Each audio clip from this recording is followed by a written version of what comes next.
Hi, my name is Alexa and welcome back to Bloom and Wilt Gardens. Today we're going to be continuing on the series of home garden planning for the month of May. In this series, I talk about what to do in your garden each month of the year. You can grow a garden almost all year round, even in a location like me in Northeast Ohio where it gets very cold. I talk about the 5 P's of gardening: planning, planting, pruning, picking, and preserving. Each month of the year, there are different tasks that you can do to be well prepared, stay on track, and not feel so overwhelmed in the home garden.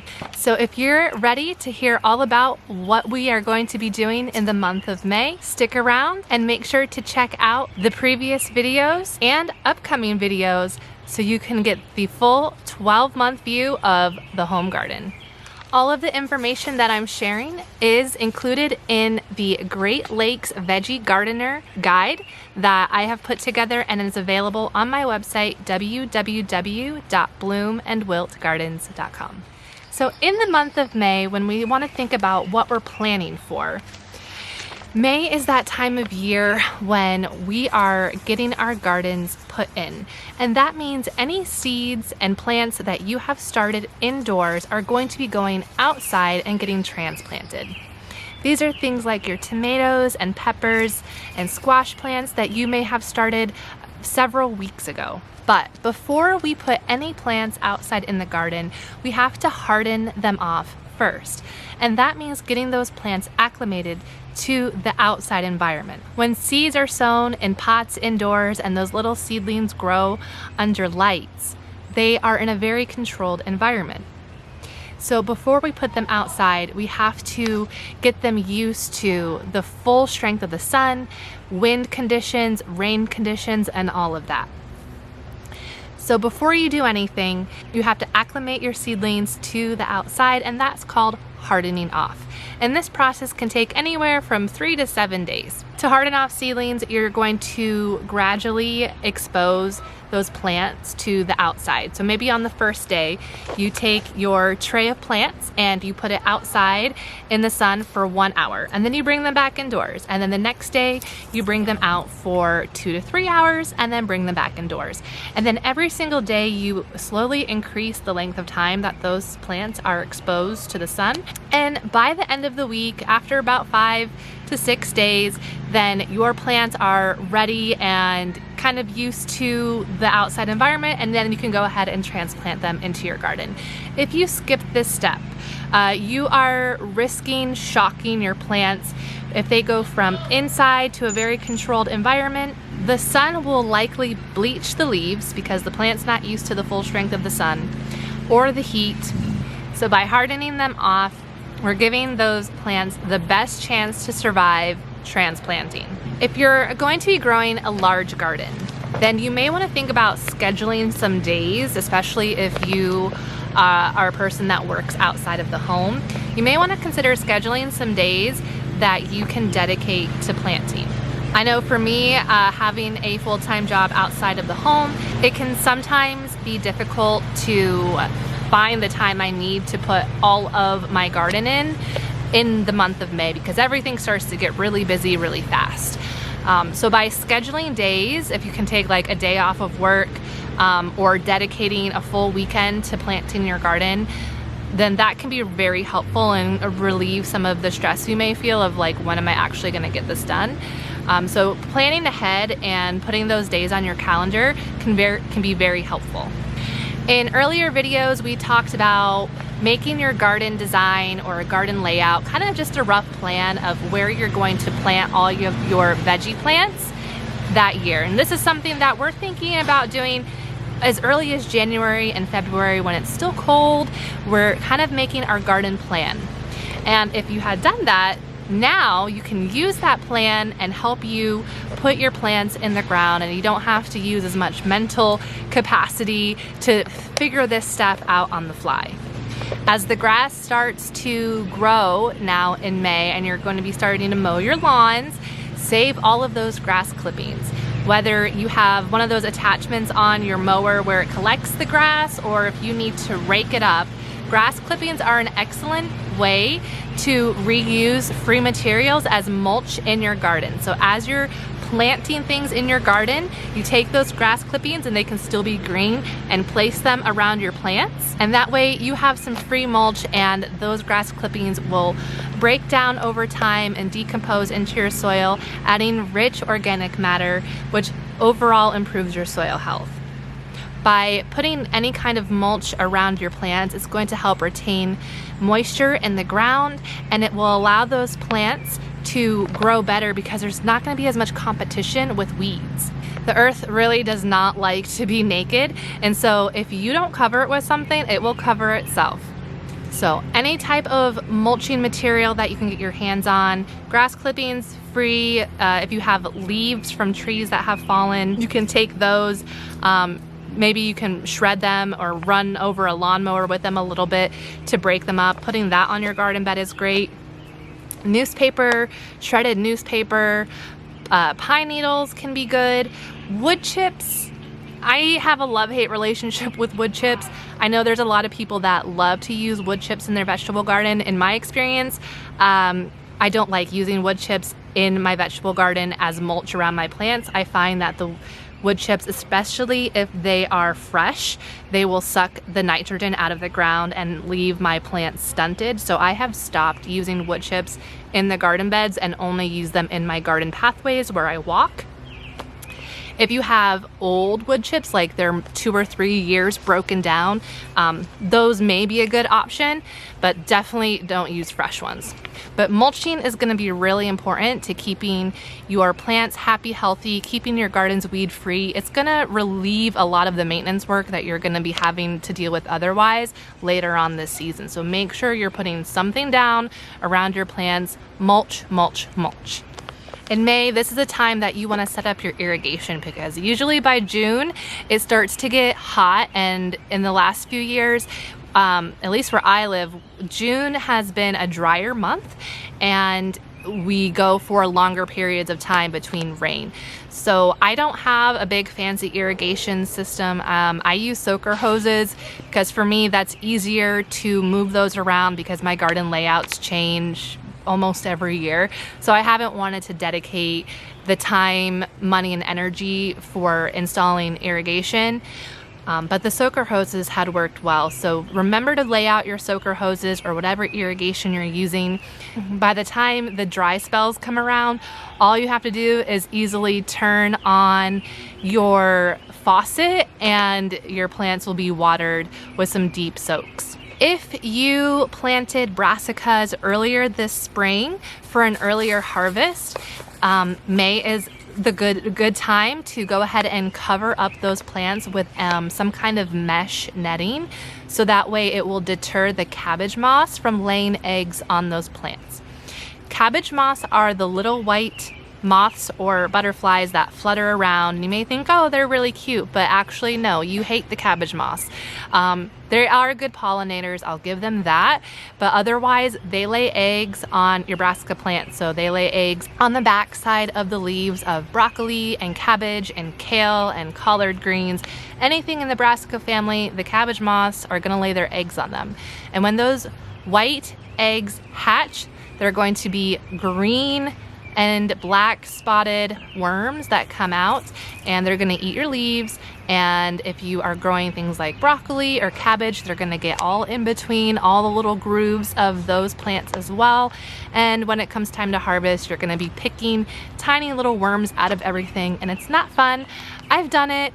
It's not my favorite task. It kind of grosses me out a little bit, but I'm like, dang it, I grew this plant, I'm gonna eat it, and now I have to combat these little worms. To get ahead of dealing with all of that extra work, it's a good idea to cover up those plants, which will prevent the moths from laying their eggs on them. As you are putting all of your seedlings in the ground or sowing seeds, make sure you're taking note of when you're planting these things.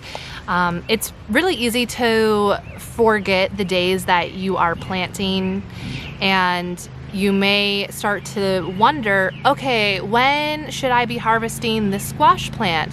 When should I be harvesting these tomatoes? Well, if you keep track of the day that you're planting, and then you can look up how many days does it take this plant to mature, for harvest, then you can figure out what the date of harvest is going to be. So for example, lettuce can take anywhere from like 40 to 55 days. If I planted lettuce today and I looked on did a search, what is the date 55 days from now? It will tell me, and then I can jot down on my notebooks, okay, expect to harvest lettuce on this day.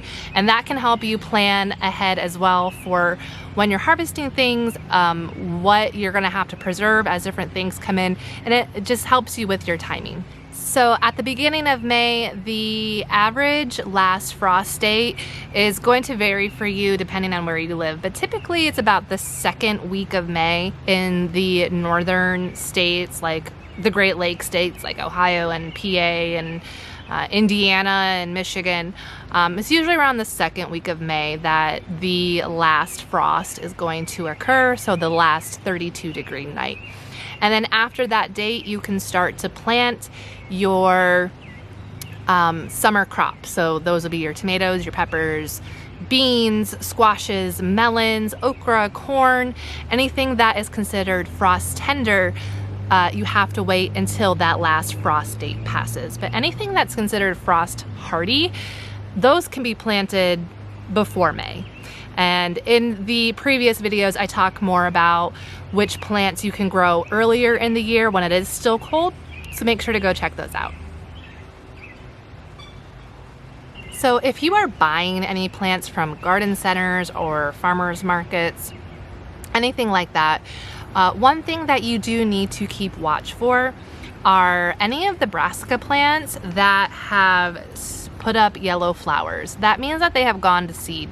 And typically, I see, especially like at retail big box stores that are selling these plants, they're selling these broccolis and cabbages and all that kind of stuff, and the yellow flowers have come out of them because they started these plants months and months ago inside a greenhouse. Don't buy those. You're wasting your money because that plant is already done and you will never get a broccoli or a cabbage out of it. I would just caution you look out for these things as you're buying plants. Buying tomatoes and peppers, those are usually fine from most places, but even things like cucumbers and squashes, they don't always transplant well. So if you have the ability to get a seed pack of those things, I would recommend just putting the seeds directly in the ground. They're usually very easy to sprout, and you're gonna save more money. The same thing with like beans and peas. I would never suggest anyone buying a started plant of beans or peas. Those things will sprout anywhere. Save yourself the time and the hassle and just buy a seed pack and put those seeds directly in the ground. So I'm just gonna run through the list I have here of all of the plants that you can direct sow the seeds for in the month of May that are frost tender. Beans, peas, cucumber, melon, your summer squashes like zucchini and patty pan or yellow squash, your winter squashes like pumpkins and butternut squash. Those are the bigger squashes that you let fully mature on the vine and you can keep them for your winter storage. Tomatoes, corn, potatoes. You could try direct sowing pepper seeds. Depending on where you live, you may not have a long enough growing season or frost-free days to get your pepper plant to maturity at this point if you're just now starting it from seed. Typically, it's recommended to start your pepper plants from seed about 8 weeks before the last frost date. So that would place most people sometime between February and March for planting those seeds inside. But I have noticed that our growing season, especially where I live, seems to be getting a little bit longer. So if you want to start some peppers from seed, go ahead and try it. Okra and lots of flowers. Put lots and lots of flowers in your garden. So really easy flowers to grow are zinnia, marigold, sunflower, cosmos, bee balm, and alyssum. And all of the different plants that I've talked about in the previous videos, you can keep planting those as succession sowing throughout most of the summer season. So if you haven't planted your lettuce greens, different brassica plants or beets or carrots or anything like that, you can still go ahead and keep planting those really for much of the entire year. Towards the end of May is when you would plant sweet potato slips if you're interested in growing sweet potatoes, which is a pretty fun crop to grow at home too. There's really not a lot of pruning that we're doing in May because ideally pruning of your fruit trees and berry bushes would have taken place already earlier in the springtime, and much of our garden vegetables aren't ready for pruning yet because they're still tiny seedlings. But you do want to try and keep weeds away from your seedlings as much as possible so that way they're not competing for nutrients.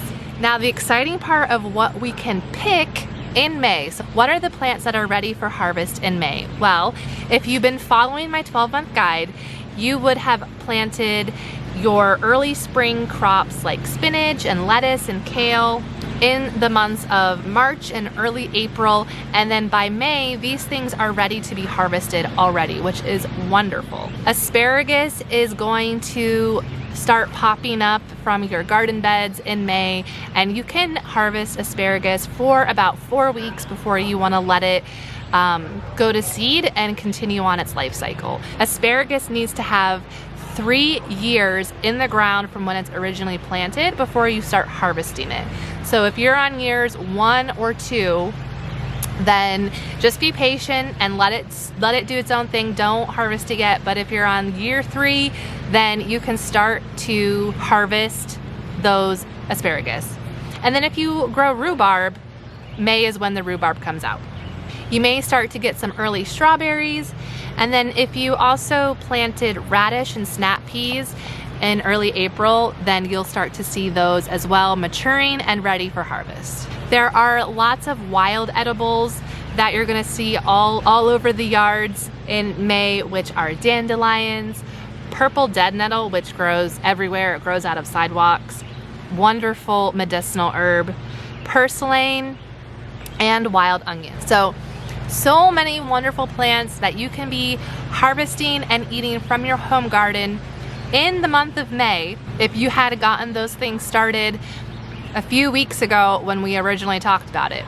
You hear lots of people say you can't put your garden in until after Memorial Day. I argue that point over and over again that that's not true. There's a lot of things that you can put in your gardens so much earlier in the year and reap the harvest before Memorial Day. And the last section to talk about is preservation. So, what are we preserving in the month of May? Well, because we have harvested asparagus, spinach, kale, Swiss chard, and snap peas, those are all great things to preserve. And the best way I like to preserve those things is by freezing. But instead of just putting them in a freezer bag after you wash them off, it's a good idea to blanch them first. Blanching vegetables means to bring a pot of water to boiling, and then you take that vegetable and you put it in the hot pot of water for like 30 seconds.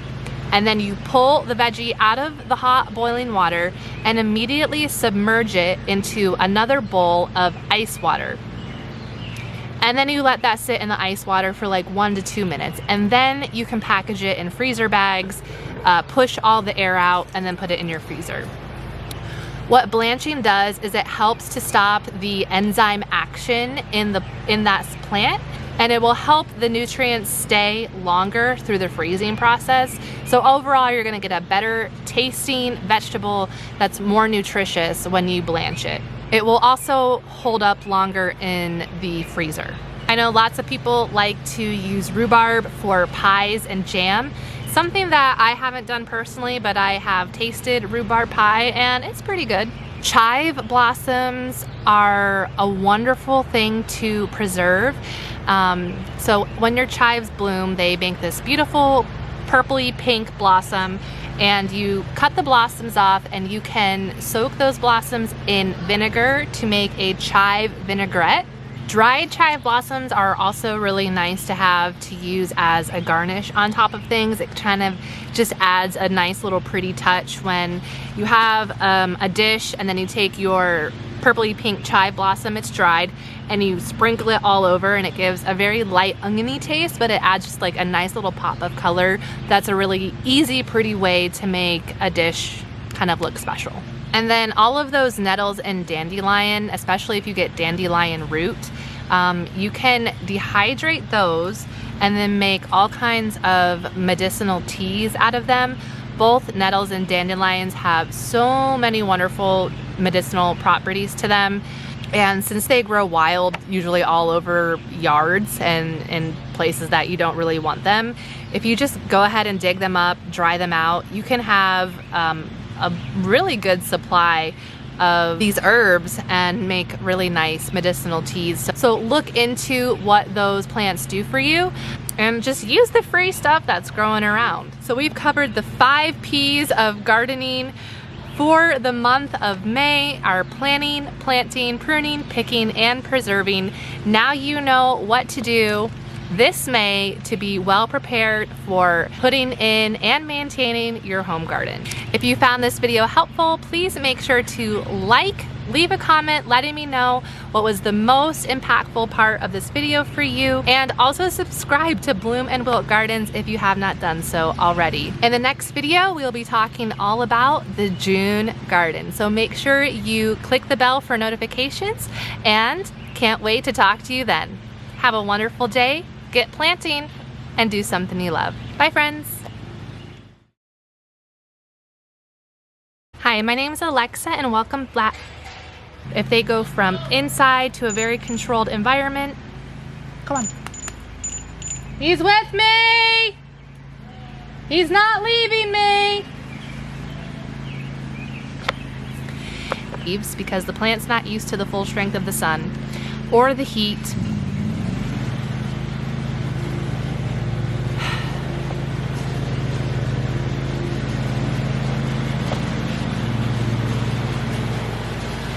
And place them around your plants.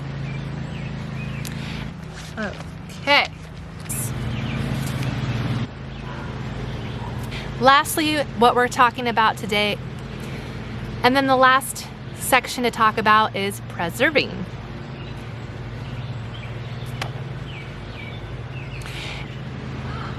Yeah?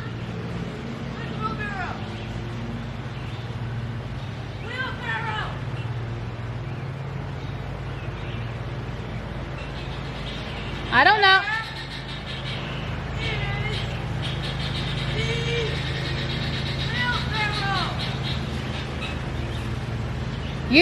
You guys used it last when you took the boxes to the burn pile. So that does it. That are